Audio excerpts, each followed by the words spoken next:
So what is the Victorian era? Victorian, things and events in the reign of Queen Victoria.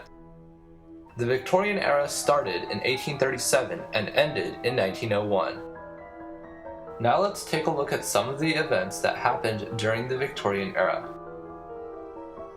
The first event spans the Victorian era and is known as Pax Britannica, a period of peace in Europe and the world. In 1837, Samuel Morse patents the electrical telegraph in the US, and his assistant Alfred Vail develops Morse code. It wasn't until 1838 that the first telegraph was sent across 2 miles of wire, originating in New Jersey. As the telegraph developed over the next 3 decades, it brought an end to the Pony Express as both American coasts were connected by the Morse telegraph by 1861. By 1902, the oceanic telegraph across the Pacific was established, officially connecting the rest of the world. In 1839, Louis Daguerre invented the first modern idea of photography, which he called the daguerreotype. By placing the images on a sheet of silver and covering it with an iodine solution, the image became sensitive to light. Once adequately exposed, Daguerre coated the image with silver chloride to prevent the photo from becoming any further exposed. Over the next few decades, photography quickly evolved and was used to document significant historical events, such as the Civil War, and was also used to photograph Abraham Lincoln, the first president ever to be photographed. 1844 to 1849 was the Irish potato famine. Over 750,000 Irish people died from this great famine, and thousands of others fled their country for the Americas, Britain, or Canada. This famine was both a natural and social disaster, as over 1/2 of Ireland's population depended on potatoes as the main staple of nutritionary diet. The fungus that caused this famine caused potatoes, only days after being dug up from the plantations, to turn into a mushy, decaying blackish mess, and is thought to have been brought from Mexico to Ireland. 1848 was the California Gold Rush. Originating at Sutter's Mill in California, the California Gold Rush did not become truly popular until 1849, when people from all over the world were plagued with gold fever. Methods, such as panning and mining, were used to retrieve gold from the earth and rivers. San Francisco's population exploded during the few years of the gold rush, and the growth of the population led to the building of railroads, roads, churches, and schools to satisfy the way of life of immigrants and natives alike. 1848 was also the year of revolution. Technology changed the life of the European working classes. Upheavals occurred throughout all of Europe. The revolutions began in France and quickly spread throughout the rest of Europe throughout the year. However, each country fought for their own cause and did not coordinate with their revolutionary neighbors, primarily because each country had a different motive for revolting. Factors such as poor working conditions, harvest failures, food shortages, unemployment, lack of civilian power in a monarchy, and restriction of freedoms led civilians throughout Europe to take a stand against their ruling governments. 1861 to 1865 was the American Civil War.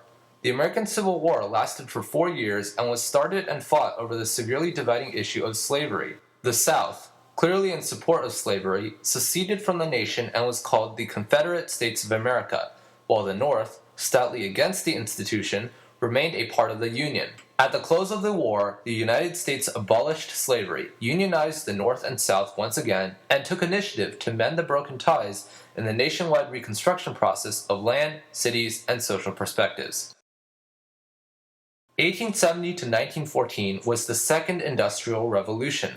The Second Industrial Revolution caused rapid industrial, technological, and economic growth in Britain, Germany, and France through the latter part of the 19th and early years of the 20th century.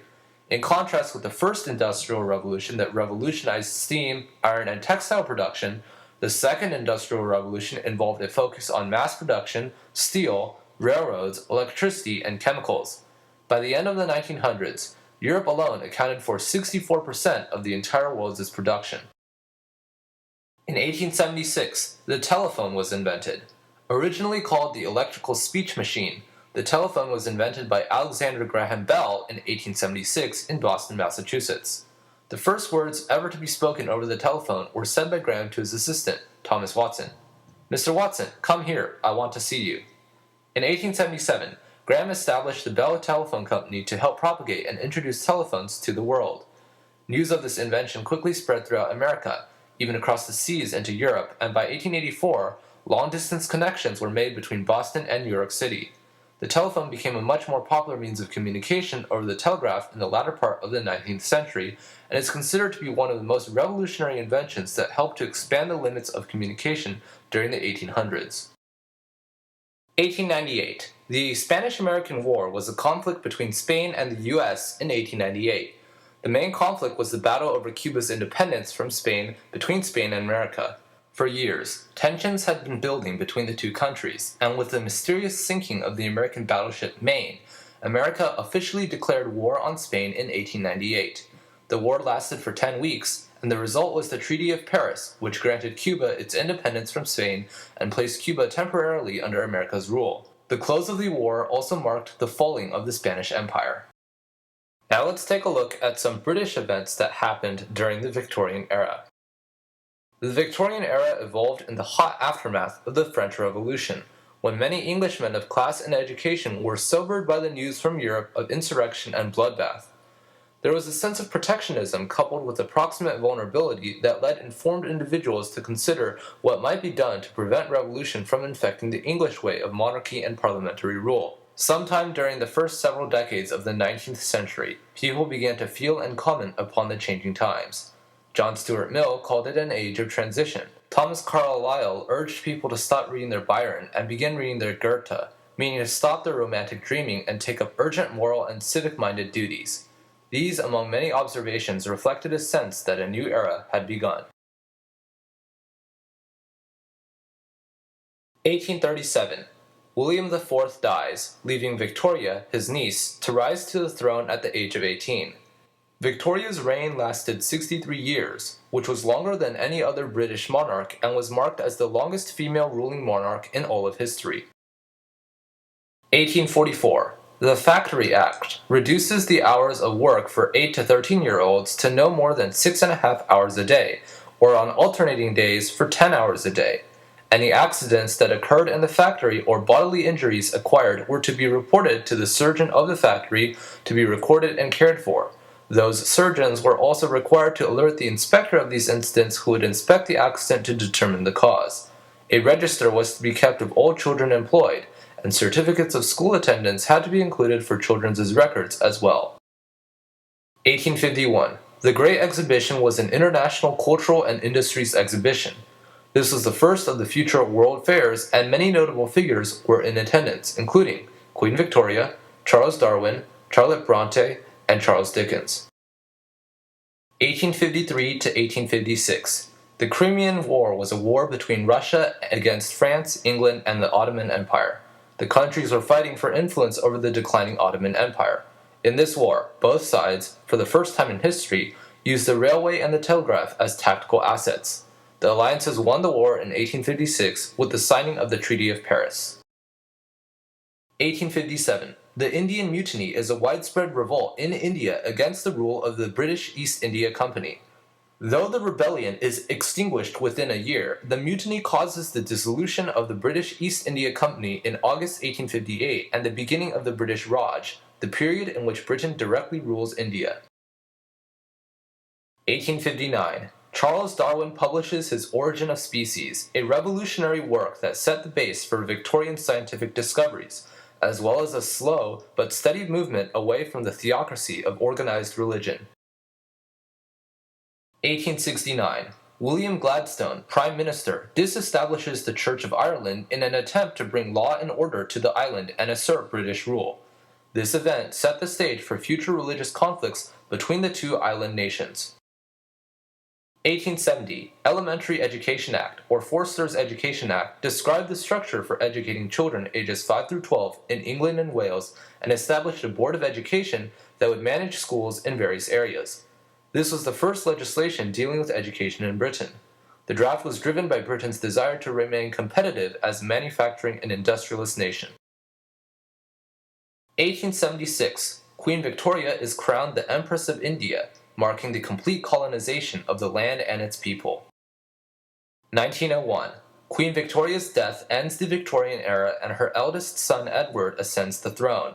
Her 63-year reign is the longest in the British Empire. Though she did not accept social and technological advances of the 19th century, she did accept the changes to ensure Britain's leading status in the world.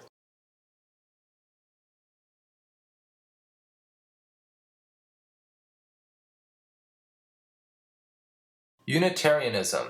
Beginning in the early 16th century with the work of John Biddle, the Unitarian movement argued against the Holy Trinity, stating that only one God is supported by scriptural evidence. This movement eventually evolved to encompass all approaches to religious reform grounded in reason. Utilitarian economic philosophy.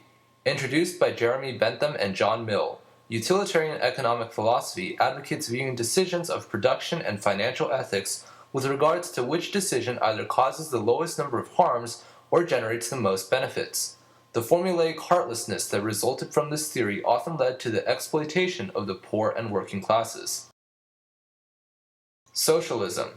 Socialism is a form of a command economy in which a small authoritative body determines the production and consumption of resources, typically in the interest of maximizing equality and eliminating any traces of a caste system. The socialist movement drew from the works of Karl Marx. Chartists movement.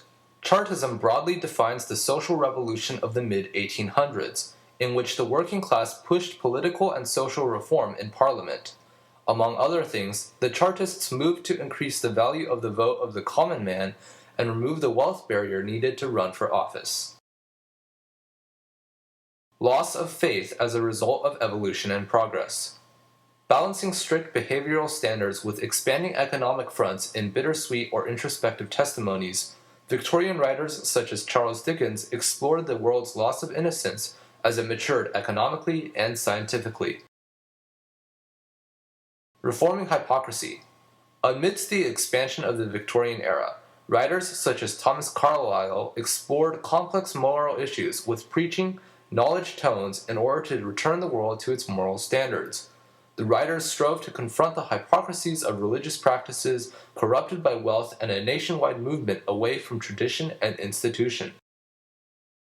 Realism. In response to the Romanticism period, this literary movement attempted to show life as it was, the true nature of reality, in literature all over Europe. Novelists attempted to eschew traditional plot structure, and works are characterized by adherence to facts of the matter and objectivity. Plight of the industrial poor and social protest literature. Many authors wanted to see their works inspire social change. Dickens is the most famous novelist of the Victorian era. He wrote novels that called for greater understanding of the poor. They were highly sentimental and begged readers to empathize with his poor protagonists and call for reform. Classical liberalism. As the Victorian period saw growing concern with the plight of the less fortunate in society, this philosophy developed in support of civil liberties and limited government, with an emphasis on economic freedom, and was heavily influenced by Thomas Malthus, John Locke, and Thomas Hobbes. Feminism. Queen Victoria symbolized the family-centered, motherhood is great, marriage stability type of women. Domesticity was huge. The feminist movement got started in philanthropy and charitable activity and then became a political movement. The new woman was, therefore, seeking expanded educational and employment opportunities, but those were not her only concerns. She objected to the language of the marriage ceremony requiring her to obey her husband, to the requirement that she was to live with her parents until she married, and to the widespread belief that she was mentally incapable of thinking for herself and physically incapable of exerting herself in any sport or exercise program. She was, in fact, questioning the whole system of male supremacy, thus posing what was perceived as a serious threat to the established social order. She was often identifiable by her tailored clothing, her bicycle, and her cigarettes, all of which became stereotypical emblems of the new woman.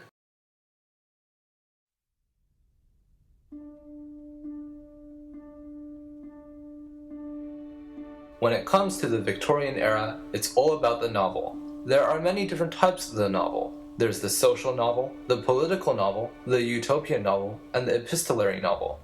Let's take a look at each of these types of novels in turn.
William Thackeray was born in India on July 18, 1811. When his father, an officer for the East India Company, died, Thackeray was sent to England at age 6 to live with his aunt and continue his studies. Upon receiving his father's inheritance, he permanently dropped out of school to pursue writing and artistry and traveled to various European countries. He suffered massive financial losses, but continued to publish his works under various pseudonyms including Michelangelo, Titmarsh, James de la Pluche, and George Savage Fitzbootle. In 1840, Thackeray's first book-length publication, The Paris Sketchbook, appeared, and 3 years later, he published The Irish Sketchbook under his own name. These novels recounted his travel experiences, exposing to the world the plight of the less fortunate and the hypocrisy of Victorian society. At 36 years old, Thackeray became famous for Vanity Fair, which famously criticized the upper class. He continued writing and publishing for several magazines while battling various illnesses. William Thackeray died suddenly at the age of 52 and was buried in London.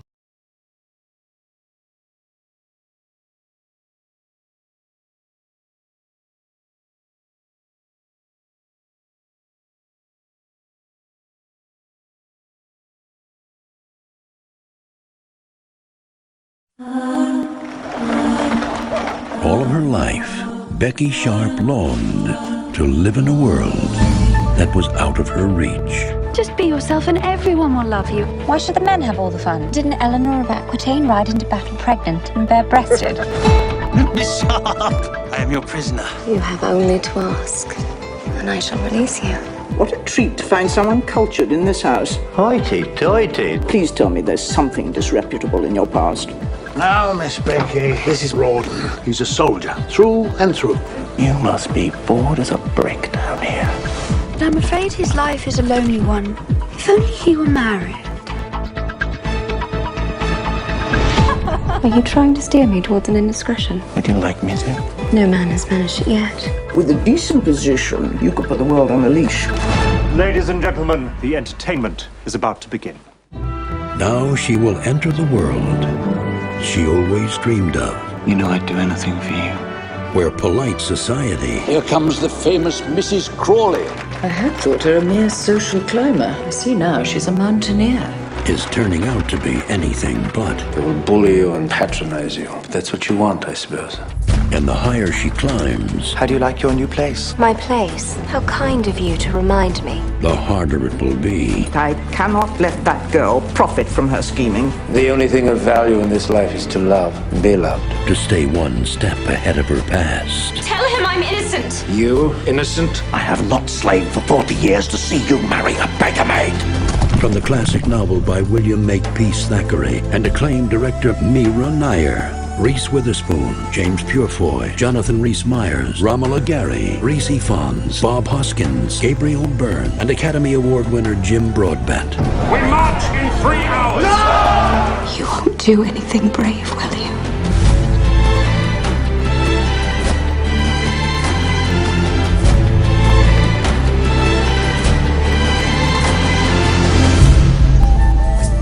Vanity Fair.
Born in London in January of 1824, William Collins was the eldest son of the Collins family. He began his writing at the age of 17 while apprenticing for a tea trade. During this time, he wrote his first novel, Antonina, and, due to his father's praise of the novel, was allowed to change trade and study law instead.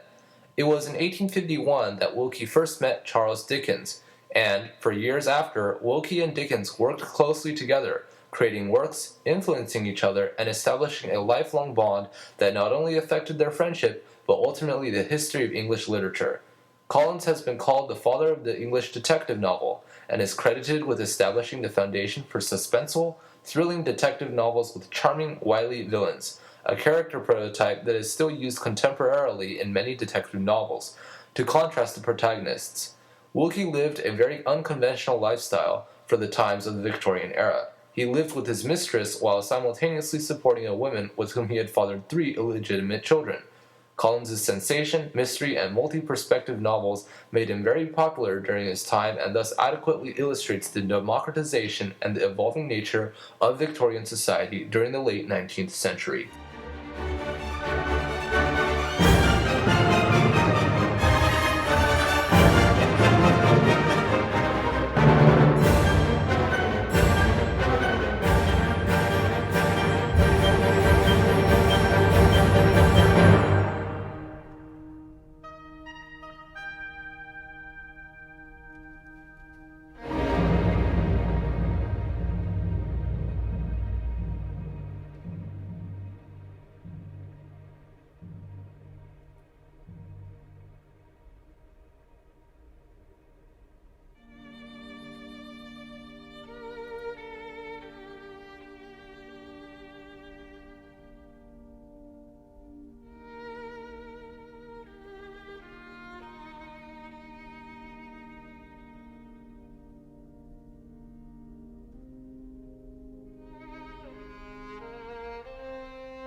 Thomas Hardy was born on June 2, 1840 in Dorset, England, just east of Dorchester, a small market town in the south of England on which he based the Vale of Blackmore in Tess.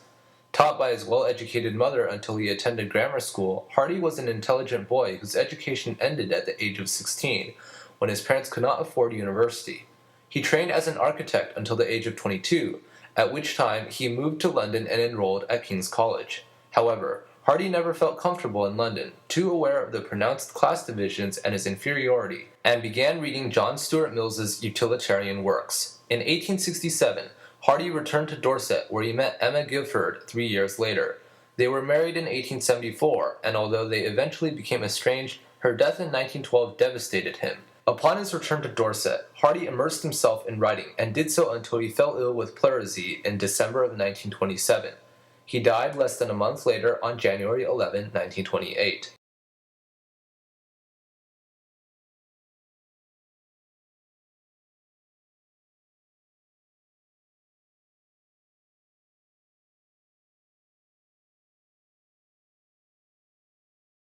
You danced there once. A May Day some years ago.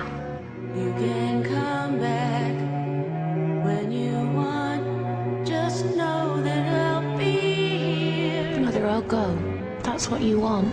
I will go. Claim kin. I'm Mr. Durban. Why didn't you tell me there was danger? Why didn't you warn me? Oh, Tess. And I fear that I can never be happy until I tell you the whole truth. Tess of the D'Urbervilles, coming soon to BBC One.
Rossetti was born in 1830 to an Italian family of poets. Her father, Gabriele Rossetti, was a successful poet of the time, and her brother, Dante Gabriele Rossetti, was a leading voice in the pre-Raphaelite poetic movement. Rossetti first began writing poems at 12, and was first published at 20. Throughout her adult life, Rossetti balanced a career as a governess and the life of a poet until she was struck invalid at 50 by typhoid. Confined to her bed, Rossetti began to focus on her poetry, writings critically acclaimed for their supernatural elements and religious messages. Faded with poor health, Rossetti died of cancer at 64, leaving her poems to be edited and published by her brother.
Herbert George Wells was born in 1866 in Kent, a county in England. His family was of the lower middle class. His childhood and adolescent years were rocky. He attended school, then became an apprentice, and then a teacher. He later studied biology under T.H. Huxley, received a degree in science in 1890, and resumed teaching. Soon after, he published his first novel, The Time Machine, and gave up teaching to work full-time on writing. Wells was involved with socialism and radicalism in the mid-1880s and was critical of Victorian social mores. During the early 1900s, Wells began to advocate for a world state. He died in 1946 in London, but his works live on and have influenced cinema and television.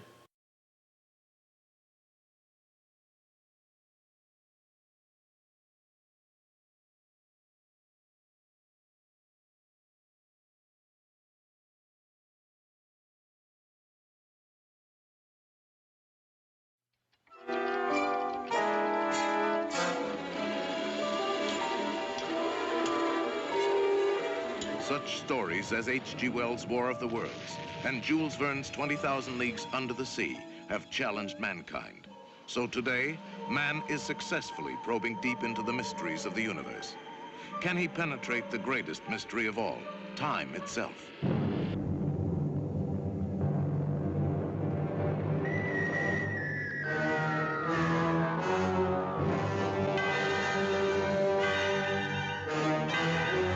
Creative magic of George Pal and the fabulous production know-how of Metro-Goldwyn-Mayer to catapult you through time into a world that is yet to be. Why is it that we usually ignore the fourth dimension? You see, we can move in the other three. As the doctor said, up, down, forwards, backwards, sideways. But when it comes to time, we are prisoners. Inventor Rod Taylor's breakthrough into the realm of the fourth dimension is defied by his friend Alan Young. If that machine can do what you say it can, destroy it, George, before it destroys you. Every moment is a year, hurtling through the atomic wars of the future on an incredible excursion into the unknown. What are the people like? Ah, the shape of things to come. It's lovely Yvette Mimieux. And what happens when boy meets girl thousands of years hence? How do they wear their hair? Who? The women of your time. Up like that? Show me.